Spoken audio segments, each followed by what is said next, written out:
ನಮಸ್ಕಾರ friends, welcome to my channel. So ಹಳೆ ವಿಡಿಯೋನಲ್ಲಿ ಟೇಬಲ್ 1 ಅಂತ ನಾನು ಡಿವೈಡ್ ಮಾಡಿ ಹೇಳಿದ್ದೆ. ಸೊ ಟೇಬಲ್ನಲ್ಲಿ ಕೆಲವೊಂದಿಷ್ಟು ವಿಷಯಗಳನ್ನ ನಾವು ಕಲ್ತಿದ್ವಿ. ಇವತ್ತಿನ ವಿಡಿಯೋದಲ್ಲಿ ಆ ಟೇಬಲ್ನಲ್ಲಿ ಬರುವಂತಹ ಇನ್ನಷ್ಟು ಆಪ್ಷನ್ಸ್ಗಳು ಯಾವಿದ್ದಾವೆ ಅಂತ ಅನ್ನೋದ್ರ ಬಗ್ಗೆ ಇವತ್ತಿನ ಒಂದು ವಿಡಿಯೋದಲ್ಲಿ ನಾವು ನೋಡೋಣ ಅಂತ. ಸೊ ಹಾಗಿದ್ರೆ ಬನ್ನಿ ವಿಡಿಯೋ ಪ್ರಾರಂಭ ಮಾಡೋಣ ಅಂತ. ಆಲ್ರೆಡಿ ಒಂದು ಟೇಬಲನ್ನು ನಾನು ಡ್ರಾ ಮಾಡಿಟ್ಟಿದ್ದೀನಿ. ಅಂದರೆ ಹಳೆ ಟೇಬಲ್ ನಾವು ಮುಂಚೆ ಕ್ಲಾಸ್ನಲ್ಲಿ ಮಾಡಿರುವಂಥ ಒಂದು ಟೇಬಲ್ ಇದೆ ಇಲ್ಲಿ. ಸೊ ಇಲ್ಲಿ ಒಂದಿಷ್ಟು ಯಾವುದಂತಂದರೆ, ಆವತ್ತೇ ನಾನು ಫಸ್ಟ್ ವಿಡಿಯೋದಲ್ಲಿ ನಾನು ಹೇಳಿದ್ದೆ, ನಾವು ಯಾವಾಗ ಟೇಬಲ್ ಸೆಲೆಕ್ಟ್ ಮಾಡ್ತೀವೋ ಆಗ 2 ಟ್ಯಾಬ್ಗಳು ಹೊಸದಾಗಿ ಬರುತ್ತೆ. ಅದು ಡಿಸೈನ್ ಮತ್ತು ಲೇಔಟ್ ಅಂತ ಹೇಳಿದ್ವಿ. ಸೊ ಡಿಸೈನನ್ನು ಆ ಒಂದು ಹಳೆ ವಿಡಿಯೋನಲ್ಲಿ ನೋಡಿದ್ವಿ. ಅಂದರೆ ಟೇಬಲ್ ಬಾರ್ಡರ್ ಚೇಂಜ್ ಮಾಡೋದಾಗಿರ್ಬೋದು, ಅಥವಾ ಬಾರ್ಡರ್ ಕಲರ್ನ ಚೇಂಜ್ ಮಾಡೋದಾಗಿರ್ಬೋದು, ಅಥವಾ ಅದ್ರ ಮಧ್ಯೆ ನಮಗೆ ಬ್ರೇಕ್ ಮಾಡಬೇಕಾಗಿದೆ ಅಥವಾ ಅದನ್ನು ಅಳಿಸ್ಬೇಕಾಗಿದೆ ಅಂತಂದಾಗ ಅದ್ರ ಬಗ್ಗೆ ನಾವು ಕಲ್ತಿದ್ವಿ. ಸೊ ಇವತ್ತಿನ ಒಂದು ವಿಡಿಯೋದಲ್ಲಿ ಲೇಔಟ್ ಬಗ್ಗೆ ಕಲಿಯೋಣ ಅಂತ, ಇವತ್ತಿನ ಒಂದು ಕ್ಲಾಸ್ ನೋಡೋಣ ಅಂತ ಏನೇನಿದೆ ಅಂತ ಅನ್ನೋದ್ರ ಬಗ್ಗೆ. ಬನ್ನಿ ಫ್ರೆಂಡ್ಸ್. ಆಗಿದ್ದರೆ ಸೊ ಫಸ್ಟಿಗೆ ಯಾವುದಿದೆ ಅಂತಂದರೆ, ಇಲ್ಲೊಂದು ಆಪ್ಷನ್ ಬಂದುಬಿಟ್ಟು ಟೇಬಲ್ನಲ್ಲಿ ಸೆಲೆಕ್ಟ್ ಅಂತ ಆಪ್ಷನ್ ಇದೆ ನೋಡಿ. ಈ ಸೆಲೆಕ್ಟ್ ಆಪ್ಷನ್ ಏನು ಕೆಲಸ ಮಾಡುತ್ತೆ ಅಂದರೆ, ಸೆಲೆಕ್ಟ್ ಅಂತ ನೀವು ಏನಾದರೂ ಹೋದ್ರಿ ಅಂತಂದರೆ, ಸೊ ಸೆಲೆಕ್ಟ್ ನೀವು ಕ್ಲಿಕ್ ಮಾಡಿದ್ರೆ ಅಲ್ಲಿ ತಿರ್ಗಾ ಮತ್ತೆ ನಮಗೊಂದು 4 ಆಪ್ಷನ್ ಸಿಗುತ್ತೆ. Select cell, select column, row, table, ಈ ಥರ ಸಿಗುತ್ತೆ. ಸೊ ಈ ಸೆಲೆಕ್ಟ್ ಸೆಲ್ ಅಂತಂದರೆ ನಮ್ಮ ಕರ್ಸರ್ ಯಾವ ಒಂದು ಸೆಲ್ನಲ್ಲಿ ಇರುತ್ತೋ ಆ ಸೆಲ್ಲನ್ನು ಸೆಲೆಕ್ಟ್ ಮಾಡುತ್ತೆ. ಫಾರ್ ಎಕ್ಸಾಂಪಲ್ ಈ ಫಸ್ಟ್ ಸೆಲ್ನಲ್ಲಿದೆ. ಸೊ ನಾನು ಈಗ ಸೆಲೆಕ್ಟ್ ಅನ್ನೋ ಆಯ್ಕೆನ ಕ್ಲಿಕ್ ಮಾಡ್ತೀನಿ. ಸೆಲೆಕ್ಟ್ ಸೆಲ್ಲನ್ನು ಸೆಲೆಕ್ಟ್ ಆಯಿತು. ಅದೇ ಥರ ತಿರ್ಗಾ ನಮಗೆ ಸೆಲೆಕ್ಟ್ ಕಾಲಮ್ ಕಂಪ್ಲೀಟಾಗಿ ಈ ಕಾಲಮನ್ನು ನಾವಿಲ್ಲಿ ಸೆಲೆಕ್ಟ್ ಮಾಡಿದ್ದೀವಿ. ಇದೇ ಥರ ಸೆಲೆಕ್ಟ್ ರೋ, ಸೆಲೆಕ್ಟ್ ಟೇಬಲ್, ಕಂಪ್ಲೀಟಾಗಿ ನಾನು ಟೇಬಲನ್ನು ಸೆಲೆಕ್ಟ್ ಮಾಡಬೇಕು ಅಂತಂದರೆ ನೀವು ಸೆಲೆಕ್ಟ್ ಟೇಬಲ್ ಅಂತ ನೀವೇನಾದರೂ ಕ್ಲಿಕ್ ಮಾಡಿದ್ರಿ ಅಂತಂದರೆ ಸಂಪೂರ್ಣವಾಗಿ ಟೇಬಲನ್ನು ಸೆಲೆಕ್ಟ್ ಮಾಡೋದು. ಸೊ ಇದನ್ನ ಅದಕ್ಕೆ ಕೆಲಸ ಏನು ಉಪಯೋಗ ಆಗುತ್ತೆ ಇದ್ರದ್ದು ಅಂತಂದರೆ, ನಾವು ಇಮಿಡಿಯೇಟಾಗಿ ಏನಾದರೂ ಫಂಟ್ ಸ್ಟೈಲ್ ಆಗಿರ್ಬೋದು, ಕಲರ್ ಆಗಿರ್ಬೋದು, ಈ ಥರ ಇಮಿಡಿಯೇಟಾಗಿ ಚೇಂಜ್ ಮಾಡೋಕ್ಕೆ ಅದನ್ನು ಹೆಲ್ಪ್ ಆಗುತ್ತೆ ಫ್ರೆಂಡ್ಸ್. ನಂತರ ಪ್ರಾಪರ್ಟೀಸ್ ಅಂತಿದೆ. ಸ್ವಲ್ಪ ಇದು ಇಂಪಾರ್ಟೆಂಟು ಫ್ರೆಂಡ್ಸ್. ನೋಡಿ, ಪ್ರಾಪರ್ಟೀಸ್ ಅಂತ ಬಂದಾಗ ನಮ್ಗೆ ಯಾವುದೇ ಒಂದು ಸ್ಪರ್ಧಾತ್ಮಕ ಪರೀಕ್ಷೆಗಳಲ್ಲಿ ಕೇಳ್ತಾರೋ ಬಿಡ್ತಾರೋ ಗೊತ್ತಿಲ್ಲ, ಆದರೆ ಪ್ರೊಫೆಷ್ನಲಿ ಅಂತಂದಾಗ ತುಂಬ ಇಂಪಾರ್ಟೆಂಟ್ ಆಗಿರುತ್ತೆ. ಫಾರ್ ಎಕ್ಸಾಂಪಲ್ ಇಷ್ಟೊಂದು ಟೆಕ್ಸ್ಟ್ ಇದೆ. ಈ ಟೆಕ್ಸ್ಟ್ ಮಧ್ಯೆ ನನಗೆ ಟೇಬಲನ್ನು ಕೂಡಿಸ್ಬೇಕಾಗಿದೆ ಅಂತ ಇಟ್ಕೊಳ್ಳೋಣ ಅಂತ. ಸೊ ಇಲ್ಲಿ ತುಂಬ ಇಂಪಾರ್ಟೆಂಟ್ ಆದಂಥ ಒಂದು ಕಲಿಬೇಕಾದಂಥ ವಿಷಯ. ಇದನ್ನು ಲೇಔಟ್ ಬಂದು ಬರ್ತೀನಿ, ಪ್ರಾಪರ್ಟೀಸ್ ಅಂತ ಹೋಗ್ತೀನಿ. ನಾನೀಗ ಪ್ರಾಪರ್ಟೀಸ್ ಕ್ಲಿಕ್ ಮಾಡೋಣ ಅಂತ. ಪ್ರಾಪರ್ಟೀಸ್ ಕ್ಲಿಕ್ ಮಾಡಿದ ತಕ್ಷಣ ನೋಡಿ, ಟೇಬಲ್ ಪ್ರಾಪರ್ಟೀಸ್ ಡೈಲಾಗ್ ಬಾಕ್ಸ್ ಬಂದಿದೆ. ಇಲ್ಲಿ ಫಸ್ಟಿಗೆ ಬಂದುಬಿಟ್ಟು ಟೇಬಲ್ನಲ್ಲಿ ಇಲ್ಲಿ ನೋಡಿ ಲೆಫ್ಟ್ ಅಂತ ಇದೆ, ಸೆಂಟರ್ ಅಂತಿದೆ, ರೈಟ್ ಅಂತಿದೆ, ತಿರ್ಗಾ ಟೆಕ್ಸ್ಟ್ ರಾಪಿಂಗ್ ಅಂತ ಕೂಡ ಕೊಟ್ಟಿದ್ದಾರೆ, ನನ್ ಮತ್ತು ಅರೌಂಡ್ ಅಂತ ಕೊಟ್ಟಿದ್ದಾರೆ. ಓಕೆ, ಸೊ ನೋಡೋಣ ಅಂತ, ಎಲ್ಲನೂ ಕಂಪ್ಲೀಟಾಗಿ ನೋಡ್ಕೊಂಡ್ಬಿಡೋಣ ಅಂತ ಈ ವಿಡಿಯೋದಲ್ಲಿ ಫ್ರೆಂಡ್ಸ್. ಸೊ ಲೆಫ್ಟ್ ಅಂತಿದೆ, ಇದು ಆ್ಯಕ್ಚುಲಿ ನಮ್ಗೆ ಗೊತ್ತು ಅಲೈನ್ಮೆಂಟ್ ಆಗುತ್ತೆ ಅಂತ. ಲೆಫ್ಟಲ್ಲೇ ಇದೆ, ಇವಾಗ ಏನು ಪ್ರಾಬ್ಲಮ್ ಇಲ್ಲ. ತಿರ್ಗಾ ಸೆಂಟರ್ ಅಂತ ಕ್ಲಿಕ್ ಮಾಡ್ತೀನಿ. ಸೆಂಟರ್ ಬಂತು, ಮಧ್ಯದಲ್ಲಿದೆ ಇವಾಗ ಟೇಬಲ್. ಅದೇ ಥರ ಪ್ರಾಪರ್ಟೀಸ್ ತಿರ್ಗಾ ಹೋಗ್ಬಿಟ್ಟು ರೈಟ್ ಅಂತ ಕ್ಲಿಕ್ ಮಾಡ್ತೀನಿ. ರೈಟ್ ಬಂದಿದೆ. ಓಕೆ, ಸೊ ಈಗ ಇದು ಕಾಮನ್ ಗೊತ್ತಾಯ್ತು ನಮಗೆ, ಇದು ಗೊತ್ತಿರುವಂಥ ವಿಷಯನೇ. ಆದರೆ ಈ ಕೆಳಗಡೆ ಇರುವಂಥದ್ದು ಏನಿದೆ ನೋಡಿ, ಟೆಕ್ಸ್ಟ್ ರ್ಯಾಪಿಂಗ್ ನನ್ ಮತ್ತು ಅರೌಂಡ್ ಅಂತ, ಇದು ಸ್ವಲ್ಪ ಇಂಪಾರ್ಟೆಂಟ್. ನಾನು ಇವಾಗ ಫಸ್ಟಿಗೆ ಲೆಫ್ಟಿಗೆ ತೊಗೋತೀನಿ, ಲೆಫ್ಟ್ನಲ್ಲಿ ಇರಬೇಕು. ಓಕೆ, ಈ ಟೆಕ್ಸ್ಟ್ ಇಲ್ಲಿ ನೋಡಿ ಟೇಬಲ್ ಆದಂದರೆ ಇದಿಷ್ಟು ಸ್ಪೇಸ್ ಏನಾಗ್ತದೆ ಅಂದರೆ ವೇಸ್ಟ್ ಆಗ್ತಾಯಿದೆ ಅಲ್ವಾ. ಈ ಒಂದು ಸ್ಪೇಸ್ ವೇಸ್ಟ್ ಆಗ್ತದೆ. ಈ ಸ್ಪೇಸ್ ವೇಸ್ಟ್ ಮಾಡಬಾರ್ದು ನಮಗೆ. ಆಮೇಲೆ ಕೆಲವೊಂದು ಕಡೆ ಯಾವುದಾದ್ರು ನ್ಯೂಸ್ ಪೇಪರ್ನಲ್ಲಿ ನೋಡಿರ್ತೀರಿ, ಟೇಬಲ್ ಎದುರುಗಡೆನೇ ಟೆಕ್ಸ್ಟನ್ನು ಟೈಪ್ ಮಾಡಿರ್ತಾರೆ. ಸೊ ಭಾಳಷ್ಟು ನಾವು ಕೆಲಸ ಮಾಡಬೇಕಾದ್ರೆ ಒಂಚೂರು ಕನ್ಫ್ಯೂಷನಲ್ಲಿ ಇರ್ತೀವಿ, ಇಲ್ಲಿ ಯಾಕೆ ಟೆಕ್ಸ್ಟ್ ಬರ್ತಾ ಇಲ್ಲ ಅಥವಾ ಅದನ್ನು ಹೆಂಗೆ ಮಾಡಬೇಕು ಅಂತ ಅನ್ನೋದನ್ನು. ಸೊ ಅದನ್ನು ನಾವಿಲ್ಲಿ ಟೆಕ್ಸ್ಟ್ ಹೆಂಗೆ ತಗೋಬೇಕು ಅಂತ ನಾನು ಈ ಒಂದು ವಿಡಿಯೋದಲ್ಲಿ ಹೇಳ್ತೀನಿ ನಿಮಗೆ. ಪ್ರಾಪರ್ಟೀಸ್ ಇಲ್ಲಿ ನನ್ ಅಂತ ಇರುತ್ತೆ ಅಲ್ವಾ, ಅದನ್ನು ಜಸ್ಟ್ ನೀವು ಅರೌಂಡ್ ಅಂತ ಕ್ಲಿಕ್ ಮಾಡಿಬಿಟ್ರೆ ಸಾಕು. ಅಲ್ಲಿ ಆಲ್ರೆಡಿ ನಮಗೆ ಪ್ರಿವ್ಯೂನಲ್ಲೇ ಕಾಣ್ತಾ ಇದೆ ನಮಗೆ. ಇಲ್ಲಿ ನೋಡಿ ಟೆಕ್ಸ್ಟ್ ಕೆಳಗಡೆ ಇದೆ, ಈ ಟೆಕ್ಸ್ಟ್ ಅದ್ರ ಪಕ್ಕದಲ್ಲೇ ಇದೆ ಅಲ್ವಾ. ಸೊ ಜಸ್ಟ್ ಅದನ್ನು ಕ್ಲಿಕ್ ಮಾಡ್ಕೊಳ್ಳೋಣ, ಅದನ್ನು ಸೆಲೆಕ್ಟ್ ಮಾಡ್ಕೊಳ್ಳೋಣ ಅಂತ ಸೆಲೆಕ್ಟ್ ಮಾಡ್ಕೊಂಡ್ಬಿಟ್ಟು ಓಕೆ. ಸೊ ಇವಾಗ ಟೆಕ್ಸ್ಟ್ ಈ ಥರ ಅದ್ರ ಪಕ್ಕ ಕೂತ್ಕೊಳ್ಳುತ್ತೆ. ಸೊ ಇಲ್ಲ ಸರ್, ನಮಗೆ ಟೇಬಲ್ ಮಧ್ಯದಲ್ಲಿ ಬೇಕಾಗಿದೆ, ಟೆಕ್ಸ್ಟ್ ಆ ಕಡೆ ಈ ಕಡೆ 2 ಕಡೆ ಇರಬೇಕು. ಟೇಬಲ್ಗೆ ಪ್ರಾಪರ್ಟೀಸ್ಗೆ ಹೋಗೋಣ, ಸೆಂಟರ್ ಕ್ಲಿಕ್ ಮಾಡಿ. ಓಕೆ ಅಂದ್ಬಿಡಿ, ಅಲೈನ್ಮೆಂಟ್ ಸೆಂಟರ್ ಆಯಿತು. ಇಲ್ಲ ನನಗೆ ರೈಟಿಗೆ ಬೇಕು, ಸೇಮ್ ಜಸ್ಟ್ ಕ್ಲಿಕ್ ಮಾಡಿಬಿಡಿ ರೈಟ್ ಅಂತ ಅನ್ನೋದನ್ನು, ದ್ಯಾಟ್ಸ್ ಇಟ್ ಅಲ್ವಾ. ಸೊ ಇದೊಂದು ಚೂರು ಇಂಪಾರ್ಟೆಂಟ್ ಆಗಿರುವಂಥದ್ದು, ಇದನ್ನು ಮರಿಬೇಡಿ. ಎಲ್ಲಿ ಅಂತಂದರೆ ಟೇಬಲ್ ಪ್ರಾಪರ್ಟೀಸ್ನಲ್ಲಿ ಈ ಒಂದು ಆಯ್ಕೆಗಳು ಸಿಗ್ತವೆ ಫ್ರೆಂಡ್ಸ್ ನಮಗೆ. ಓಕೆ, ಸೊ ನಂತರ ನಾನು ಲಾಸ್ಟ್ ವಿಡಿಯೋದಲ್ಲಿ ಹೇಳಬೇಕಾದ್ರೆ ಇದನ್ನು ಟೈಟಲ್ ಮಾಡ್ಕೊಂಡಿದ್ವಿ. ಟೈಟಲ್ ಮಾಡೋಕ್ಕೆ ನಾನು ಡಿಸೈನಲ್ಲಿರುವಂಥ ಎರೇಜರ್ ತೊಗೊಂಡು ಡಿಲೀಟ್ ಮಾಡಿದ್ದೆ. ಓಕೆ, ಸೊ ಇವತ್ತೇನು ಮಾಡೋಣ ಅಂತಂದರೆ, ಇಲ್ಲೇನೇ ಹೇಳ್ಬಿಡ್ತೀನಿ ನಾನು ನಿಮಗೆ, ಅದನ್ನ ಆಪ್ಷನ್ ಕೂಡ ಇದೆ, ಅದನ್ನೇನಂತ ಹೇಳ್ತೀನಿ ನೆಕ್ಸ್ಟ್. ಇಲ್ಲಿ ಡಿಲೀಟ್ ಅಂತ ಒಂದು ಆಯ್ಕೆ ಇದೆ ನೋಡಿ. ಓಕೆ, ಸೊ ಡಿಲೀಟ್ ಆಯ್ಕೆ ಎಕ್ಸಾಂಪಲ್ ಇಲ್ಲಿ ಸೀರಿಯಲ್ ನಂಬರ್ ಅನ್ನೋದ್ರ ಮೇಲೆ ನಾನು ಕ್ಲಿಕ್ ಮಾಡಿದೆ ಅಂದರೆ ಈಸಿ ಗೊತ್ತಾಗಲಿ ನಿಮಗೆ. ಡಿಲೀಟ್ ಆಪ್ಷನ್ ಹೋಗ್ತೀನಿ. ಇಲ್ಲಿ ಕೂಡ ಡಿಲೀಟ್ ಸೆಲ್, ಕಾಲಮ್, ರೋ ಮತ್ತು ಟೇಬಲ್ ಅಂತ ಇದೆ. ಸೊ ನಾನು ಇಲ್ಲಿ ಸೀರಿಯಲ್ ನಂಬರ್ ಅಂತ ಒಂದು ಸೆಲ್ ಮೇಲೆ ನಾನು ಕರ್ಸರ್ ಇಟ್ಕೊಂಡಿದ್ದೀನಿ. ಅಲ್ಲಿ ಬಂದುಬಿಟ್ಟು ಡಿಲೀಟ್ ಸೆಲ್ ಅಂತ ಕ್ಲಿಕ್ ಮಾಡ್ತೀನಿ. ಓಕೆ, ಸೊ ಶಿಫ್ಟ್ ನೋಡಿ ಇಲ್ಲೊಂದಿಷ್ಟು ಆಯ್ಕೆ ಬರುತ್ತೆ, ನೀವು ಯಾವಾಗ ಡಿಲೀಟ್ ಅಂತ ಕ್ಲಿಕ್ ಮಾಡ್ತೀರೋ ಅವಾಗ ಒಂದಿಷ್ಟು ಆಯ್ಕೆ ಬರುತ್ತೆ. ಏನಂದರೆ ಡಿಲೀಟ್ ಸೆಲ್ ಆದಮೇಲೆ shift cells left, shift cells up, delete entire row, delete entire column ಅಂತ ಕೇಳುತ್ತೆ. ಸೊ ಫಸ್ಟ್ ಒಂದು ಆಯ್ಕೆನ ನಾನು ತೋರಿಸ್ಬಿಡ್ತೀನಿ ನಿಮಗೆ. ಈ ಒಂದು ಸೆಲ್ಲನ್ನು ನಾವು ಆಯ್ಕೆ ಮಾಡ್ಕೊಂಡಿದ್ದೀವಿ. ನಾನು ಇವಾಗ ಯಾವ್ದು ಆಯ್ಕೆ ಮಾಡ್ಕೊತಾ ಇದ್ದೀನಿ, ಶಿಫ್ಟ್ ಸೆಲ್ ಲೆಫ್ಟ್ ಅಂತ ಹೇಳ್ತಿದ್ದೀನಿ. ಸೊ ಈ ಸೀರಿಯಲ್ ನಂಬರ್ ರೈಟ್ನಲ್ಲಿ ಏನಿದೆ, ನೇಮ್ ಅಂತ ಒಂದು ದತ್ತಾಂಶ ಇದೆ, ಅಂದರೆ ಡಾಟಾ ಇದೆ, ಅದು ಬರೆದಿರೋಂತಿದೆ. ಓಕೆ, ಸೀರಿಯಲ್ ನಂಬರ್ ಕೆಳಗಡೆ ಏನಿದೆ 01 ಅಂತಿದೆ. ಓಕೆ, ನಾನು ಜಸ್ಟ್ ಸೆಲೆಕ್ಟ್ ಮಾಡ್ಕೊತಿರೋದು ಯಾವುದು ಅಂದರೆ ಶಿಫ್ಟ್ ಸೆಲ್ಸ್ ಲೆಫ್ಟ್, ಅಂದರೆ ಸೆಲ್ಗಳೇನಾಗಬೇಕು ಅಂದರೆ ಲೆಫ್ಟಿಗೆ ಶಿಫ್ಟ್ ಆಗಬೇಕು ಅಂತ ಅರ್ಥ. ಜಸ್ಟ್ ನಾನು ಇಲ್ಲಿ ಕ್ಲಿಕ್ ಮಾಡ್ತೀನಿ, ಏನಾಗುತ್ತೆ ನೋಡಿ. ಎಸ್, ಏನಾಯ್ತು ಹೇಳಿ, ಆ ಒಂದು ನೋಡಿ ಈ ಥರ ಆಗಿದೆ. ಅಂದರೆ ಸೀರಿಯಲ್ ನಂಬರ್ ಅಂತ ನಾವು ಒಂದು ಸೆಲ್ ಏನಾಯ್ತು ಇವಾಗ ಡಿಲೀಟ್ ಆಯಿತು, ನಂತರ ಏನಾಯಿತು ಅದ್ರ ಮುಂದ್ಗಡೆ ಇರೋಂತಹ ಸೆಲ್ ಶಿಫ್ಟ್ ಆಯಿತು ಲೆಫ್ಟಿಗೆ. ಓಕೆ, ತಿರ್ಗಾ ಮತ್ತೆ ನೋಡೋಣ ಅಂತ ಇನ್ನೊಂದು ಆಯ್ಕೆ ಏನು ಕೆಲಸ ಮಾಡುತ್ತೆ ಅಂತ ಅದ್ರ ಬಗ್ಗೆ ಕೂಡ ನೋಡೋಣ ಅಂತ ಫ್ರೆಂಡ್ಸ್. ಸೊ ಡಿಲೀಟ್ ಸೆಲ್, ತಿರ್ಗಾ ಸೆಲ್ಲೇ ತಗೋತೀನಿ. ಶಿಫ್ಟ್ ಸೆಲ್ ಅಪ್ ಅಂದರೆ ಈಗ ಸೆಲ್ ಡಿಲೀಟ್ ಆದಮೇಲೆ ಅಪ್ ಆಗಬೇಕು. ಎಕ್ಸಾಂಪಲ್ ಕ್ಲಿಕ್ ಮಾಡ್ತೀನಿ, ಅಲ್ಲಿ ಏನಾಯ್ತು ಸೀರಿಯಲ್ ನಂಬರ್ ಹೋಗ್ಬಿಟ್ಟು 1 ಅಂತ ಶಿಫ್ಟ್ ಆಯಿತು, ಅಂದರೆ 01, 02, 03 ಒಂದು ಸ್ಟೆಪ್ ಮೇಲ್ಗಡೆ ಹೋಗ್ಬೇಕು ನಾನು. ಓಕೆ, ಸೊ ಇದೇ ಥರ ಇಲ್ಲಿರುವಂಥ ಆಯ್ಕೆ ಡಿಲೀಟ್ ಸೆಲ್ ತೊಗೊಂಡ್ಬಿಟ್ಟು ಡಿಲೀಟ್ ಎಂಟೈರ್ ರೋ.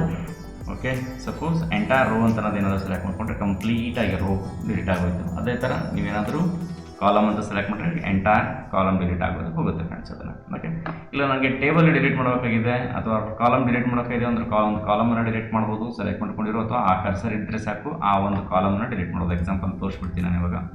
ಸೊ ಇಲ್ಲಿ ಇಟ್ಬಿಟ್ಟು ಕಾಲಮನ್ನು ಡಿಲೀಟ್ ಮಾಡ್ತೀನಿ, ಡಿಲೀಟ್ ಕಾಲಮ್. ಎಸ್, ಕಾಲಮ್ ಕಂಪ್ಲೀಟಾಗಿ ಡಿಲೀಟ್ ಆಯ್ತು ಇಲ್ಲಿ. ಓಕೆ, ಸೊ ಅದೇ ಥರ ಟೇಬಲ್ ಡಿಲೀಟ್ ಮಾಡೋಕ್ಕಾಗಿದೆ ಅಂದರೆ ಸೇಮ್, ಜಸ್ಟ್ ನೀವು ಕರ್ಸರ್ ಇಟ್ಬಿಟ್ಟು ಟೇಬಲ್ ಡಿಲೀಟ್ ಟೇಬಲ್ ಅಂತ ಕ್ಲಿಕ್ ಮಾಡಿದ್ರೆ ಟೇಬಲ್ಲೇ ಕೂಡ ನೀವು ಡಿಲೀಟ್ ಮಾಡ್ಬೋದು ಫ್ರೆಂಡ್ಸ್. ಓಕೆ, ನೆಕ್ಸ್ಟ್ ಸೊ ಸ್ವಲ್ಪ ಇಂಪಾರ್ಟೆಂಟ್, ಇದನ್ನು ನೆನ್ಬಿಟ್ಕೊಂಬಿಡಿ. ಆಮೇಲೆ ನೆಕ್ಸ್ಟ್ ಬಂದುಬಿಟ್ಟು ಇನ್ಸರ್ಟ್ ಬಗ್ಗೆ ಇದೆ.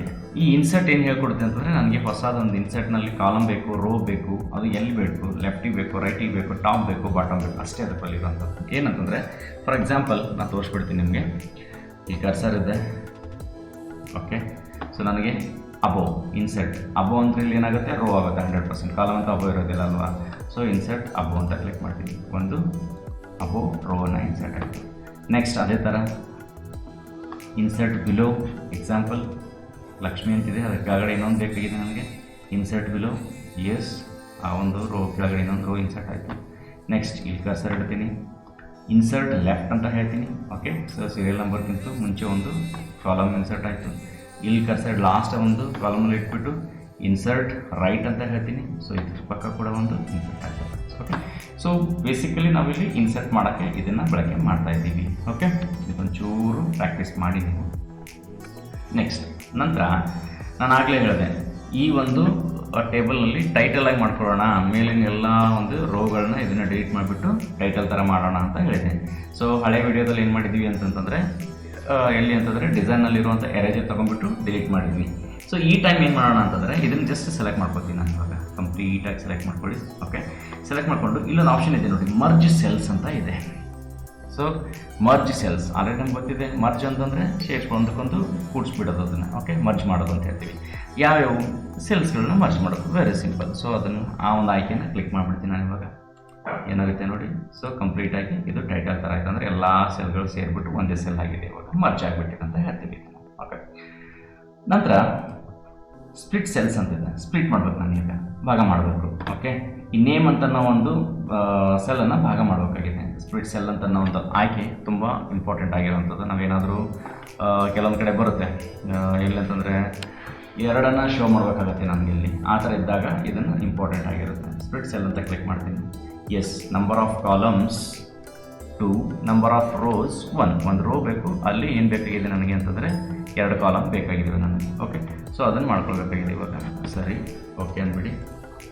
ಎಸ್, ಈಗ 2 ಕಾಲಮ್ ಅದು ಅಲ್ಲೇ, ಆ ಒಂದು ಸೆಲ್ನಲ್ಲಿ 2 ಕಾಲಮ್ ಅದು, ರೋ ಮಾತ್ರ ಒಂದೇ ಇದೆ. ಓಕೆ, ಸೊ ಈ ಥರ ಏನಾದರೂ ನೀವು ಮಾಡ್ಕೋಬೇಕಾಗಿತ್ತು ಅಂತಂದರೆ, ಇಲ್ಲ ನನಗೆ ಟೇಬಲ್ ಸ್ಪ್ಲಿಟ್ ಮಾಡಬೇಕಾಗಿದೆ. ಓಕೆ, ಸೊ ಎಕ್ಸಾಂಪಲ್ ವೈಜನಾಥ್ ಅಂತಿದೆ ಅಲ್ವಾ, ಅದರ ವಿಶ್ವನಾಥ್ ಅಂತಿದೆ ಅಲ್ವಾ, ಅದನ್ನು ಭಾಗ ಮಾಡಬೇಕಾಗಿದೆ. ಸೊ ನಾನೇನು ಕರಿತೀನಿ, ನಾನಿಲ್ಲಿ ಸ್ಪ್ಲಿಟ್ ಟೇಬಲ್ ಅಂತ ಕರಿತೀನಿ.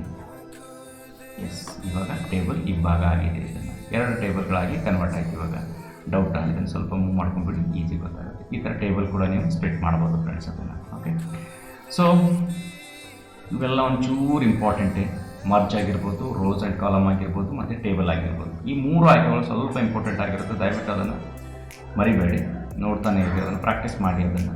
ಆಮೇಲೆ ನೆಕ್ಸ್ಟ್ ಬಂದುಬಿಟ್ಟು ಅಲೈನ್ಮೆಂಟ್ ಅಂತ ಇದೆ ಫ್ರೆಂಡ್ಸ್ ಇಲ್ಲಿ. ಓಕೆ, ಸೊ ಅಲೈನ್ಮೆಂಟ್ ಆಲ್ರೆಡಿ ನಮ್ಗೆ ಗೊತ್ತಾಗಿದೆ. ಲೆಫ್ಟ್ ಅಲೈನ್ಮೆಂಟ್, ಸೆಂಟ್ರಲ್ ಅಲೈನ್ಮೆಂಟ್ ಇದು ಗೊತ್ತು ನಮಗೆ, ಲೆಫ್ಟ್ ಸೆಂಟರ್ ರೈಟ್ ಅಂತ ಗೊತ್ತು. ಬಟ್ ಇಲ್ಲೇನಾಗುತ್ತೆ ಅಂತಂದರೆ ನಾವು ಬರೆದಿರುವಂತಹ ಟೆಕ್ಸ್ಟ್ಗಳು, ಸೊ ಒಂದು ಪ್ರಾಕ್ಟಿಕಲ್ ತೋರಿಸ್ಬಿಡ್ತೀನಿ ನಾನು ನಿಮಗೆ. ಓಕೆ, ಎಕ್ಸಾಂಪಲ್ ಏನಂತಂದರೆ ಸ್ಟೂಡೆಂಟ್ಸ್ ಇನ್ಫಾರ್ಮೇಷನ್ ಅಂತ ತಗೋತೀನಿ ಟೈಟಲಲ್ಲಿ. ಓಕೆ, ಸೊ ಸ್ವಲ್ಪ ನೋಡಿಬಿಡಿ, ಸೆಂಟ್ರಲ್ ಅಲೈನ್ಮೆಂಟ್ ಗೊತ್ತಿದೆ, ರೈಟ್ ಅಲೈನ್ಮೆಂಟ್ ಕೂಡ ಗೊತ್ತಿದೆ. ಆದರೆ ಇಲ್ಲಿ ಎರಡನೇ ಮಧ್ಯದಲ್ಲಿರೋದೇನಿದೆ ನೋಡಿ, ಇದನ್ನು ಅಲೈನ್ ಸೆಂಟರ್ ಲೆಫ್ಟ್ ಅಂತ ಹೇಳುತ್ತೆ. ಸೊ ಒಂಚೂರು ತೋರಿಸ್ಬಿಡ್ತೀನಿ ಅದು ಯಾವ ಥರ ಆಗುತ್ತೆ ಅಂತ. ಈ ಒಂದು ಸೆಲ್ಲನ್ನು ಒಂಚೂರು ದೊಡ್ಡದು ಮಾಡ್ಕೊಂಡ್ಬಿಡೋಣ, ಅಂದರೆ ನಮ್ಗೆ ಈಸಿ ಅರ್ಥ ಆಗುತ್ತೆ. ಈ ಥರ ಇದೆ ಅಂತ ಇಟ್ಕೊಳ್ಳೋಣ ಅಂತ. ಓಕೆ, ಸೊ ಫಸ್ಟಿಗೆ ಏನಾಗುತ್ತೆ ಅಂತಂದರೆ ಯಾವುದೇ ಥರದ ಆಯ್ಕೆ ಇಲ್ಲ ಅಂತಂದಾಗ ನಾನೇನೋ ಒಂಥರ ದೊಡ್ಡದು ಸೆಲ್ ಇದೆ. ಸೊ ಯಾವುದೇ ಥರದ ಆಯ್ಕೆ ಇಲ್ಲ ಅಂತ ಇಟ್ಕೊಳ್ಳೋಣ ಅಂತ ಇವಾಗ. ಓಕೆ, ಸೊ ಈಗ ಫಸ್ಟ್ ಬಂದುಬಿಟ್ಟು ಲೆಫ್ಟು ಸೆಂಟರ್ ರೈಟ್ ನಮ್ಗೆ ಗೊತ್ತಿದೆ ಆಲ್ರೆಡಿ. ಓಕೆ, ಇಲ್ಲಿದೆ ನೋಡಿ ಲೆಫ್ಟ್ ಸೆಂಟರ್ ಅಂತ ಹೇಳ್ತೀವಿ. ಅಂದರೆ ಫಸ್ಟ್ ನನಗೆ ಏನಾಗಬೇಕು, ಟೆಕ್ಸ್ಟ್ ಏನಿರಬೇಕು, ಲೆಫ್ಟಿಗೆ ಇರಬೇಕು, ತಿರ್ಗಾ ಸೆಂಟರ್ನಲ್ಲಿ ಬಂದಿರಬೇಕು. ಸೊ ಓಕೆ, ಸೊ ಟಾಪ್ ಮತ್ತು ಬಾಟಮ್ ಅಂತ ಬಂದಾಗ ಮಧ್ಯದಲ್ಲಿ ಬಂದಿರುತ್ತೆ, ಎಡ ಬಲ ಬಂದಾಗ ಅದನ್ನು ಲೆಫ್ಟಿಗೆ ಇರುತ್ತೆ ಫ್ರೆಂಡ್ಸ್ ಅದರಲ್ಲಿ. ಮತ್ತು ಸೆಂಟರ್ ಎರಡು ಕಡೆಯಿಂದ. ಓಕೆ, ಸೊ ಇಲ್ಲಿ ನೋಡಿ ಆ ಕಡೆಯಿಂದ ಸೆಂಟರ್ ಇದೆ, ಈ ಕಡೆ ಕೂಡ ಸೆಂಟರ್ ಇದೆ. ಆಮೇಲೆ ಸೆಂಟರ್ನಲ್ಲಿ ಇರಬೇಕು, ಬಟ್ ಬಲಭಾಗ ಬರಬೇಕು, ಸೆಂಟರ್ ರೈಟ್ ಅಂತ ಹೇಳ್ತೀವಿ. ಸೊ ಅದೇ ಥರ bottom left, bottom centre, bottom right ಅಂತ ಹೇಳ್ತೀವಿ ನಾವು. ಈ ಥರ ಬೇಕಾದ್ರೆ ಮಾಡ್ಕೋಬೋದು ಫ್ರೆಂಡ್ಸ್ ನೀವು ಅದನ್ನು. ಸೊ ನೋಡಿ, ಯಾವುದೇ ಥರದ ಫಾರ್ಮ್ಯಾಟ್ ನಮ್ಗೆ ಎಲ್ಲಿ ಯಾವ ಒಂದು ಕೆಲಸದಲ್ಲಿ ಯಾವ ಥರದ ಫಾರ್ಮ್ಯಾಟ್ ಬೇಕಾಗುತ್ತೆ ಅಂತ ಗೊತ್ತಾಗಲ್ಲ ನಮಗೆ. ಸೊ ಅಂಥ ಟೈಮಲ್ಲಿ ತುಂಬ ಉಪಯೋಗ ಆಗುವಂಥ ಒಂದು ಆಪ್ಷನ್ಸ್ ಆಗಿದೆ ಫ್ರೆಂಡ್ಸ್ ಇದನ್ನು. ಓಕೆ, ಸೊ ನಾನು ಇಲ್ಲಿ ಇನ್ನೊಂದು ಕಾಲಮ್ ತೊಗೊಳ್ತೀನಿ, ಇನ್ಸರ್ಟ್, ರೈಟ್ ಬಟನ್ ಕ್ಲಿಕ್ ಮಾಡಿ ಕೂಡ ನೀವು ತೊಗೋಬೋದು. ನೀವು ಇಲ್ಲಿ ಇನ್ಸರ್ಟ್ ಕಾಲಮ್ಸ್ ಟು ರೈಟ್ ಅಂತ ತೊಗೋತೀನಿ. ಓಕೆ, ಸೊ ಎಷ್ಟಿದೆ ನೋಡಿ ಕಾಲಮ್ ಸೈಜ್ ಅಷ್ಟು ಆಗಿರುತ್ತೆ ಅದು. ಸೊ ಇಲ್ಲಿ ಬಂದುಬಿಟ್ಟು ಇದನ್ನೆಲ್ಲ ಮರ್ಜ್ ಮಾಡಿಬಿಡೋಣ ಅಂತ ಸೆಲೆಕ್ಟ್ ಮಾಡಿಕೊಂಡು, ಮರ್ಜ್ ಆಪ್ಷನ್ ಆಲ್ರೆಡಿ ಕಲ್ತಿದ್ರಿ ನೀವು, ಮರ್ಜ್. ಓಕೆ, ಸೊ ನಾನು ಇಲ್ಲಿ ಟೈಪ್ ಮಾಡ್ತೀನಿ ಏನಂತಂದ್ರೆ, ಫಾರ್ ಎಕ್ಸಾಂಪಲ್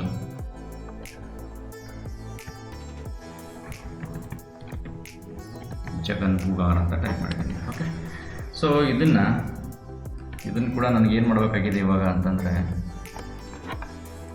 ಟೆಕ್ಸ್ಟ್ ನೋಡಿ, ಟೆಕ್ಸ್ಟ್ ಡೈರೆಕ್ಷನ್ ಅಂತ ಇದೆ.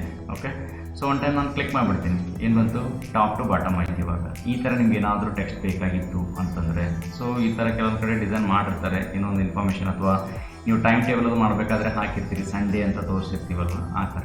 ಸೊ ನೆಕ್ಸ್ಟ್ ಬಂದುಬಿಟ್ಟು ಇನ್ನೊಂದು ಸರ್ತಿ ಕ್ಲಿಕ್ ಮಾಡಿ, ಟಾಪ್ ಟು ಬಾಟಮ್. ಇದು ಒಂಚೂರು ದೊಡ್ಡದಿದ್ರೆ ಈಸಿ ಅರ್ಥ ಆಗುತ್ತೆ ಅದನ್ನು. ಓಕೆ, ಸೊ ಅಲ್ಲಿರಬೇಕು ಸರ್ ಅದನ್ನು. ಓಕೆ, ನೆಕ್ಸ್ಟ್ ಇವಾಗ ಬಾಟಮ್ ಟು ಟಾಪ್. ಈ ಥರ ನಿಮ್ಗೆ ಏನಾದರೂ ಬೇಕಾಗಿತ್ತು, ನಾವು ಅಟೆಂಡೆನ್ಸ್ ಶೀಟಲ್ಲೆಲ್ಲ ನೋಡಿರ್ತೀವಿ, ಸಂಡೇ ಅಂತ ಟೈಪ್ ಮಾಡಿರ್ತೀರಿ. ಸೊ ಅದನ್ನು ಸಂಡೇ ಯಾವ ಥರ ತೊಗೋಬೇಕು ಅಂತ ಅನ್ನೋದಕ್ಕೆ ಈ ಒಂದು ಆಯ್ಕೆ ತುಂಬ ಹೆಲ್ಪ್ ಆಗಿರುತ್ತೆ ಫ್ರೆಂಡ್ಸ್ ಇದನ್ನು. ಓಕೆ, ಸೊ ಇದಿಷ್ಟು ಹಿಂಗೆ ಒಂದು ಕಡೆ ಆದರೆ. ಓಕೆ, ಇಲ್ಲಿ ಇನ್ನೊಂದು ಏನಂದರೆ, ನಾನು ಲಾಸ್ಟ್ ವಿಡಿಯೋದಲ್ಲಿ ಹೇಳಿದ್ದೆ, ನಮ್ಮ ಫ್ರೆಂಡ್ ಒಂದು ಕ್ವಶನ್ ಕೇಳಿದರು, ಏನು ಅಂತಂದರೆ ನಾವಲ್ಲಿ ಕ್ಯಾಲ್ಸಿ ಮಾಡ್ಬೋದಾ ಅಂತ ಕೇಳಿದರು. ಎಸ್, ಇಲ್ಲಿ ಒಂದು MS ವರ್ಡಲ್ಲಿ ಕೂಡ ನಾವು ಕ್ಯಾಲ್ಸಿ ಮಾಡ್ಬೋದು ಟೇಬಲ್ನಲ್ಲಿ. ಯಾವ ಥರ ಮಾಡ್ಬೋದು ಅಂತ ನಾನು ಇವಾಗ ತೋರಿಸ್ತೀನಿ ನಿಮಗೆ ಫ್ರೆಂಡ್ಸ್. ಓಕೆ, ಒಂದು ರೋವನ್ನು ತೊಗೊಂಡ್ಬಿಡೋಣ. ಫಾರ್ ಎಕ್ಸಾಂಪಲ್ ಇಲ್ಲಿ ಅದಕ್ಕಿಂತ ಮುಂಚೆ ನಿಮ್ಗೆ ಇನ್ನೊಂದು ವಿಷಯ ಹೇಳ್ಬಿಡ್ತೀನಿ ನಾನು ನಿಮ್ಗೆ ಇವಾಗಲೇ. ಓಕೆ, ಇಲ್ಲಿ ಸಾರ್ಟ್ ಅಂತ ಇದೆ ನೋಡಿ. ಸಾರ್ಟ್ ಅಂತಂದರೆ ಅಸೆಂಡಿಂಗ್ ಆರ್ಡರ್, ಡಿಸೆಂಡಿಂಗ್ ಆರ್ಡರ್ ಅಂತ ಹೇಳ್ತೀವಿ. ಏರಿಕೆ ಕ್ರಮ, ಇಳಿಕೆ ಕ್ರಮ. ಆಲ್ರೆಡಿ ನಾನು ಹೋಮ್ ಟ್ಯಾಬಲ್ ನಾವು ಇದ್ರ ಬಗ್ಗೆ ಸ್ಟಡಿ ಮಾಡಿದ್ವಿ ಫ್ರೆಂಡ್ಸ್ ಅಲ್ವಾ. ಸೊ ಅಲ್ಲೇನು ಅಸೆಂಡಿಂಗ್ ಆ್ಯಂಡ್ ಡಿಸೆಂಡಿಂಗ್ ಇಲ್ಲಿ ಕಲ್ತಿದ್ದೀವಲ್ಲ ಸಾರ್ಟ್ ಅಂತ, ಸೊ ಅದೇ ಸಾರ್ಟಿಂಗ್ ಅಲ್ಲಿ ಕೆಲಸ ಮಾಡುತ್ತೆ. ಮತ್ತು ಕನ್ಫ್ಯೂಷನ್ ಆಗಬೇಡಿ, ಅದೊಂದು ಯಾವುದೋ ಮಿಸ್ ಆಗಿದೆ ಆಪ್ಷನ್ ಅಂತ ಅನ್ನೋದ್ರ ಬಗ್ಗೆ. Okay, sorting is nothing but ನಾವು ಹೇಳ್ತಿದ್ವಲ್ಲ ಅಸೆಂಡಿಂಗ್ ಬೇಕಾ ಡಿಸೆಂಡಿಂಗ್ ಬೇಕಾ ಅಂತ ಅನ್ನೋದ್ರ ಬಗ್ಗೆ. ಓಕೆ, ಸೊ ಅಷ್ಟೇ ಅದೇ ಇರುತ್ತೆ, ಅದನ್ನು ಇಂಪಾರ್ಟೆಂಟ್ ಅಲ್ಲ, ಯಾಕಂದರೆ ಆಲ್ರೆಡಿ ನಾವು ಕಲ್ತೀವಿ ಅದನ್ನು. ಇಲ್ಲ ಒನ್ ಟೈಮ್ ನೋಡೇ ಬಿಡೋಣ ಅಂತಂದರೆ ಜಸ್ಟ್ ಇದನ್ನು ಸೆಲೆಕ್ಟ್ ಮಾಡ್ಕೊಂಡ್ಬಿಟ್ಟು ಸಾರ್ಟಿಂಗ್ ಅಂತ ಹೋಗ್ರಿ. ಓಕೆ, ಅಲ್ಲಿ ಬಿಟ್ಟು ನಂಗೆ ಅಸೆಂಡಿಂಗ್ ಬೇಕಾ ಡಿಸೆಂಡಿಂಗ್ ಬೇಕಾ ಸೆಲೆಕ್ಟ್ ಮಾಡ್ಕೊಂಡ್ಬಿಡಿ, ಓಕೆ ಅಂದ್ಬಿಡೋಣ ಅಂತ. ಸೊ LMNOPQR ಈ ಥರ ಬಂತು ನೋಡಿ. ಓಕೆ, ಅಸೆಂಡಿಂಗ್ ಆರ್ಡರ್ ಆಗಿದೆ ಅಂತ ಹೇಳ್ಬೋದು. ಸೊ ನಂತರ ಇವಾಗ ಕ್ಯಾಲ್ಸಿ ಬಗ್ಗೆ ನಾವು ಮಾತಾಡ್ತಾ ಇದ್ವಿ. ಇಲ್ಲಿ ಕ್ಯಾಲ್ಕುಲೇಟರ್ ಮಾಡ್ಬೋದು, ಕ್ಯಾಲ್ಸಿ ಮಾಡ್ಬೋದಾ? ಎಸ್ ಮಾಡ್ಬೋದು. ಇಲ್ಲಿ 5 ಅಂತ ಕೊಟ್ಟಿದ್ದೀನಿ, ಇಲ್ಲಿ 3 ಅಂತ ಕೊಟ್ಟಿದ್ದೀನಿ, ಆಮೇಲೆ ಇಲ್ಲಿ 2 ಅಂತ ಕೊಟ್ಟಿದ್ದೀನಿ ಅಂತ ಇಟ್ಕೊಳ್ಳೋಣ ಅಂತ. ಈ 3 ನನಗೆ ಎಡಿಷನ್ ಮಾಡಬೇಕಾಗಿದೆ ಅಂತ ಇಟ್ಕೊಳ್ಳಿ. ಸೊ ಇಲ್ಲಿ ಲಾಸ್ಟಿಗೆ ಡೇಟಾ ಅಂತ ಒಂದು ಆಪ್ಷನ್ ಇದೆ. ಟೇಬಲ್ನಲ್ಲಿ ಹೋದರೆ ಡಾಟಾ ಅಂತ ಒಂದು ಆಪ್ಷನ್ ಬರುತ್ತೆ ನೋಡಿ. ಈ ಡಾಟಾ ಆಪ್ಷನ್ನಲ್ಲಿ ಫಾರ್ಮುಲಾ ಅಂತ ಇದೆ, ಕೊನೆಯ ಆಪ್ಷನ್ ಇದೆ. ಓಕೆ, ಈ ಫಾರ್ಮುಲಾ ನೀವು ಏನಾದರೂ ಕ್ಲಿಕ್ ಮಾಡಿದ್ರೆ ಅಂತಂದರೆ ನಾವು ಅದನ್ನು ಕ್ಯಾಲ್ಸಿ ಮಾಡ್ಬೋದು. ಯಾವ ಥರ, ಜಸ್ಟ್ ಕ್ಲಿಕ್ ಮಾಡಿಬಿಡಿ. ಇಲ್ಲಿ ಬಂದಿದೆ ನೋಡಿ, ಫಾರ್ಮುಲಾ ಅಂತ ಇರೋದ್ರಲ್ಲಿ ಏನಿದೆ ಅಂದರೆ sum equal to sum left ಅಂತ ಇದೆ ಬ್ರಾಕೆಟಲ್ಲಿ. ಸೊ ಹಾಗಂದರೆ ಡಾಟಾ ಎಲ್ಲಿದ್ದಾವೆ ಅಂದರೆ ನಾವು ಯಾವ ಸೆಲ್ಲಲ್ಲಿ ನಾವು ಕ್ಯಾಲ್ಸಿ ಮಾಡ್ತಾ ಇದ್ದೀನೋ ಈ ಸೆಲ್ಲಲ್ಲಿ, ಈ ಸೆಲ್ನಿಂದ ಲೆಫ್ಟಿಗೆ ಡಾಟಾ ಇದ್ದಾವೆ. ಸೊ ಅದನ್ನು ಇಲ್ಲಿ ಏನು ಹೇಳಿ ಕೊಡ್ತಿದೆ, ಲೆಫ್ಟ್ ಅಂತ ಕೊಡ್ತದೆ. ಜಸ್ಟ್ ನೀವು ಇಲ್ಲಿ ಓಕೆ ಅಂತ ಕ್ಲಿಕ್ ಮಾಡಿಬಿಡಿ, 10 ಕ್ಯಾಲ್ಸಿ ಆಯ್ತು, ಇಲ್ಲಿ ಕ್ಯಾಲ್ಕುಲೇಟರ್ ಆಯ್ತು ಇವಾಗ. ಓಕೆ, ಸೊ ಅದೇ ಥರ ನೀವೇನಾದರೂ ಮೇಲಿಂದ ಕೆಳಗಡೆ ಬರಬೇಕಾಗಿದೆ. ಫಾರ್ ಎಕ್ಸಾಂಪಲ್ ನಾನು ಇದನ್ನು ಡಾಟಾನ ತೆಗೆದುಬಿಡ್ತೀನಿ. ಓಕೆ, ಸೊ ಇದನ್ನು ಕೂಡ ಡಿಲೀಟ್ ಮಾಡೋಣ ಅಂತ ಇಲ್ಲೊಂದಿಷ್ಟು ಡೇಟಾ ಕೊಡೋಣ. For example 10, 50, 20, 30. ಸೊ ಈ ಒಂದು ದತ್ತಾಂಶವನ್ನು ನನಗಿಲ್ಲಿ ಕೂಡಿಸ್ಬೇಕಾಗಿದೆ, ಅಡಿಷನ್ ಮಾಡಬೇಕಾಗಿದೆ. ಸೊ ಅಗೇನ್ ತಿರ್ಗಾ ನಮ್ಗೆ ಗೊತ್ತಿದೆ ಯಾವ ಆಪ್ಷನ್ ಹೇಳಿ, ಡಾಟಾ ಅಥವಾ ಡೇಟಾ ಅಂತ ಅನ್ನೋ ಟ್ಯಾಬ್ನಲ್ಲಿ ಫಾರ್ಮುಲಾ ಆಪ್ಷನ್ ಇದೆ, ಅದನ್ನು ಕ್ಲಿಕ್ ಮಾಡ್ಕೊಳ್ಳೋಣ ಅಂತ. ಇವಾಗ ಅಬೋ ಅಂತ ಇದೆ ನೋಡಿ, ಅಬೋ ಅಂತ ಇರೋದನ್ನು ಬೇಕಾದ್ರೆ ಲೆಫ್ಟ್ ಅಂತ ಚೇಂಜ್ ಮಾಡಿಬಿಟ್ಟು ತಿರ್ಗಾ ಲೆಫ್ಟ್ ಕ್ಯಾಲ್ಸಿ ಏನಾದರೂ ಮಾಡ್ಬೋದು. ಇಲ್ಲ ನಮಗೆ ಮೇಲ್ಗಡೆ ಇರೋದು 10, 15, 20, 30 ಇದನ್ನು ಕೂಡ ಬೇಕಂದರೆ ಅದನ್ನು ಅಬೋ ಅಂತ ತಗೋಬೋದು. ನೀವು ಯಾವುದಾದ್ರೂ ಮಾಡ್ಬೋದು ಆಲ್ಟರ್ನೇಟ್. ಓಕೆ, ಸೊ ಜಸ್ಟ್ ನೀವು ಇದನ್ನು ಕ್ಲಿಕ್ ಮಾಡಿಬಿಡಿ, ಓಕೆ ಅಂತೇಳಿ. ಸೊ ಬಂತು ಇವಾಗ. ಸೊ ಒಂದು ನೆನಪಿರಲಿ, MS ವರ್ಡ್ನಲ್ಲಿ ಟೇಬಲ್ನಲ್ಲಿ ನಾವು ಕ್ಯಾಲ್ಸಿ ಕೂಡ ಮಾಡ್ಬೋದು. ಎಡಿಷನ್ ನಾವಲ್ಲಿ ಮಾಡ್ತಾ ಇದ್ದೀವಿ ನೋಡಿ. ಓಕೆ, ಸೊ ಅಲ್ಲಿ ಒಂಚೂರು ಕ್ಯಾಲ್ಸಿ ಕೂಡ ಮಾಡ್ಬೋದು. ಇನ್ನು ಏನಾದರೂ ಒಂದು ಕೇಸ್ ಸ್ಪರ್ಧಾತ್ಮಕ ಪರೀಕ್ಷೆಗಳು ಇಷ್ಟೊಂದು ಡೀಪಾಗಿ ಕೇಳಲ್ಲ, ಒಂದು ವೇಳೆ ಏನಾದರೂ ಕೇಳಿದ್ರು ಲಕ್ಕಿಲಿ ಅಂತಂದ್ರೆ ನಿಮ್ಗೆ ಗೊತ್ತಿರಲಿ, MS ವರ್ಡ್ನಲ್ಲಿ ಏನಾದರೂ ದತ್ತಾಂಶವನ್ನು ಕೂಡಿಸಬಹುದೇ ಅಂತ ಕೇಳಿದ್ರೆ ಖಂಡಿತವಾಗಿ ಇಲ್ಲಿ ಕೂಡಿಸಕ್ಕೆ ಬರುತ್ತೆ. ಓಕೆ, ಇನ್ನು ನೀವು ಪ್ರೊಫೆಷನಲ್ ಇದ್ದೀರಿ, ಯಾವುದೋ ಒಂದು ಇಂಟರ್ವ್ಯೂನ ಫೇಸ್ ಮಾಡ್ತಾ ಇದ್ದೀರಿ, ಇಂಟರ್ವ್ಯೂನಲ್ಲಿ ಏನಾದರೂ ಸಡನ್ನಾಗಿ ಈ ಥರ ಕ್ವಶನ್ ಕೇಳಿದ್ರೆ ದಯವಿಟ್ಟು ಸಡನ್ನಾಗಿ ನಮ್ಗೆ ಏನು ತಲೆ ಬರುತ್ತೆ, MS ವರ್ಡ್ ಅಂತ ಅನ್ನೋದನ್ನು ಡಾಕ್ಯುಮೆಂಟ್ ಇದೆ. ಸೊ ನಾವು ಡಾಕ್ಯುಮೆಂಟ್ಸ್ ಮಾಡೋಕ್ಕೆ, ಟೇಬಲ್ ಮಾಡೋಕ್ಕೆ ಯೂಸ್ ಮಾಡ್ತೀವಿ, ಅದನ್ನೆಲ್ಲ ಕ್ಯಾಲ್ಸಿ ಎಲ್ಲಿ ಬರುತ್ತೆ, ಕ್ಯಾಲ್ಸಿ ಬಂದುಬಿಟ್ಟು ಎಕ್ಸೆಲಲ್ಲಿ ಬರುತ್ತೆ ಅಂತ ಇದ್ದಾರೆ. ಸ್ವಲ್ಪ ಕನ್ಫ್ಯೂಷನ್ ಆಗಬೇಡಿ. ಸೊ ಇಂಥವು ಯಾಕಂತಂದರೆ ಇಂಟರ್ವ್ಯೂ ಟೈಮ್ ಇರ್ಬೋದು ಅಥವಾ ಯಾವುದೊಂದು ಒಳ್ಳೊಳ್ಳೆ ಎಕ್ಸಾಮ್ಗಳಲ್ಲಿ ಈ ಥರ ಸ್ವಲ್ಪ ಕನ್ಫ್ಯೂಷನ್ ಮಾಡಿ ಕೇಳ್ತಾರೆ. ಕನ್ಫ್ಯೂಷನ್ ಅಂತಂದರೆ ಆಲ್ರೆಡಿ ಇರುವಂಥ ಪ್ರಶ್ನೆನೇ ಅವ್ರು ನಮಗೆ ಕೇಳಿರ್ತಾರೆ, ನಾವು ಕನ್ಫ್ಯೂಷನ್ ಆಗ್ತೀವಿ ಅಷ್ಟೇ. ಓಕೆ, ಸೊ ದಯವಿಟ್ಟು ಇಂಥವೇನು ಡೌಟ್ಸ್ಗಳು ಬಂದರೆ ದಯವಿಟ್ಟು ಕೇಳಿ. ಓಕೆ, ಸೊ ಫ್ರೆಂಡ್ಸ್, ಈ ಒಂದು ವಿಡಿಯೋದಲ್ಲಿ ನಾನು ಉಳಿದ ಭಾಗ ಅಂದರೆ ಟೇಬಲ್ ಫಸ್ಟ್ ಬಿಟ್ಟು ಟೇಬಲ್ ಎರಡನೇ ಟೇಬಲ್ ನಾನು ನಿಮ್ಗೆ ಏನೇನು ಹೇಳ್ತಿದ್ದೀನಿ ಅಂತ ಹೇಳಿದೆ ಅದೆಲ್ಲ ನಾನು ಇಲ್ಲಿ ಕವರ್ ಮಾಡಿದ್ದೀನಿ ಫ್ರೆಂಡ್ಸ್. ಸೊ ನಿಮ್ಗೆ ಇಲ್ಲಿ ಏನಾದರೂ ಡೌಟ್ಸ್ಗಳಿದ್ದರೆ ದಯವಿಟ್ಟು ನೀವು ಕಮೆಂಟ್ ಮುಖಾಂತರ ಕೇಳಿ. ಓಕೆ, ಈ ವಿಡಿಯೋ ನಿಮ್ಗೆ ಇಷ್ಟ ಆಗಿದ್ರೆ ಬೇರೆ ನಿಮ್ಮ ಥರ ನೀವು ಓದ್ತಿರುವಂಥ ವಿದ್ಯಾರ್ಥಿಗಳು ಇರ್ಬೋದು ಅಥವಾ ಪ್ರೊಫೆಷನಲ್ ಕೆಲಸ ಮಾಡ್ತಿರುವಂತಹ ಎಂಪ್ಲಾಯೀಸ್ಗಳಾಗಿರ್ಬೋದು, ಅವರಿಗೂ ಶೇರ್ ಮಾಡಿ, ಅವ್ರಿಗೂ ಹೆಲ್ಪ್ ಆಗುತ್ತೆ. ಸೊ ಇನ್ನೊಂದು ಏನಂತಂದರೆ, ಇಂತಹ ಪೆಂಡಮಿಕ್ ಟೈಮ್ನಲ್ಲಿ ಕೆಲವೊಂದು ವರ್ಕ್ ಫ್ರಮ್ ಹೋಮ್ ಅಂತ ಕೆಲವೊಂದು ಕಂಪ್ನೀಸ್ಗಳು ಬರ್ತಾ ಇದ್ದಾವೆ. ಅಂದರೆ ಮನೆಯಲ್ಲೇ ಕೂತ್ಕೊಂಡ್ಬಿಟ್ಟು ಸ್ಕ್ರಿಪ್ಟಿಂಗ್ ಆಗಿರ್ಬೋದು, ಟೈಪಿಂಗ್ ಆಗಿರ್ಬೋದು, ಕೆಲವೊಂದು ಜಾಬ್ ಆಫರ್ ಮಾಡ್ತಾ ಇದ್ದಾರೆ. ಸೊ ಲಕ್ಕಿಲಿ ನೀವು ಎಲ್ಲಾದರೂ ಒಂದು ಕಡೆ ಜಾಬ್ ಸಿಕ್ಕರೆ ಅದು ನಮ್ಮ ಪುಣ್ಯ ಅಂತ ಅನ್ಕೋತೀನಿ. ನಾವು ಮಾಡಿರೋವಂಥ ಕೆಲಸಕ್ಕೆ ಒಂದು ಕಡೆ ನಮಗೂ ಖುಷಿ ಆಗುತ್ತೆ, ನಮ್ಮ ಒಂದು ಕಾಂಟ್ರಿಬ್ಯೂಷನ್ ನಿಮಗೂ ಇದೆ ಅಂತ ಅನ್ನೋದ್ರ ಬಗ್ಗೆ. ಸೊ ದಯವಿಟ್ಟು ಎಲ್ಲ ವಿಡಿಯೋಗಳನ್ನು ನೋಡಿ ನಮಗೂ ಸಪೋರ್ಟ್ ಮಾಡಿ. ನಿಮ್ಮ ಹಾಗೆ ಓದುವಂಥ ಆಸಕ್ತಿ ಉಳ್ಳವಂಥ ವಿದ್ಯಾರ್ಥಿಗಳಿಗೂ ಕೂಡ ಇದನ್ನು ಶೇರ್ ಮಾಡಿ. ಸೊ ದಿನಾಲೂ ಹೊಸ ವಿಷಯನ ತಿಳ್ಕೊಳ್ಳಿ, ಹೊಸ ವಿಷಯನ ಕಲ್ತ್ಕೊಳ್ಳಿ, ಸಂತೋಷವಾಗಿರಿ. ಮತ್ತೆ ಮುಂದಿನ ವಿಡಿಯೋದಲ್ಲಿ ಸಿಗೋಣ ಫ್ರೆಂಡ್ಸ್. ಸೊ ಅಲ್ಲಿವರೆಗೂ ಬಾಯ್.